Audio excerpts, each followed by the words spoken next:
సేవలోకి వస్తుంది దేనికి? సేవ చేయడానికి. సేవ చేయాలి. సేవ కాకుండా ఇంకేమీ చేయొద్దు ఇక్కడ. అంటే అర్థం తెలుసా? ఎవరితోనూ గొడవ పడద్దు, ఎవరితోనూ గిల్లి కజ్జాలకు దిగద్దు, ఎవరి మీద మీరు ఆయాసపడకండి, ఎవరి మీద మీరు పెత్తనం చేయకండి. అతను రిప్రజెంటేటివ్ అయితే నేనెందుకు మాట్లాడాలి, ఆమె రిప్రజెంటేటివ్ అయితే నేనెందుకు మాట్లాడాలి? నువ్వు ఎవ్వరూ కూడా సేవకు వచ్చింది రిప్రజెంటేటివ్ని చూసి కాదు. సేవకు వచ్చింది దేవుడు నిన్ను పిలిచారు కాబట్టి సేవ చేయి. అలాగే సేవ చేసేవాళ్ళు సేవ చేయడానికే రావాలి, గొడవ పడ్డానికి కాదు, పెత్తనం చేయడానికి కాదు, దేవుణ్ణి సేవించడానికే నేను వచ్చాను అని ఒకే ఒక్క తత్వంతో నువ్వు సేవ చేస్తే ఆ సేవ వర్ధిల్లుతుంది. మనలో కొంతమంది సేవ తప్ప మిగతావన్నీ చేస్తున్నారు.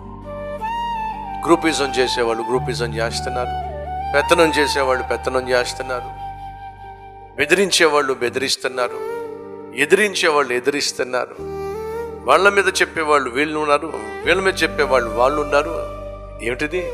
దేవుని మందిరంలో ఆయన గూటును నువ్వు చెదరగొట్టే ప్రయత్నం చేస్తే నీ గూడు చెదిరిపోతుంది.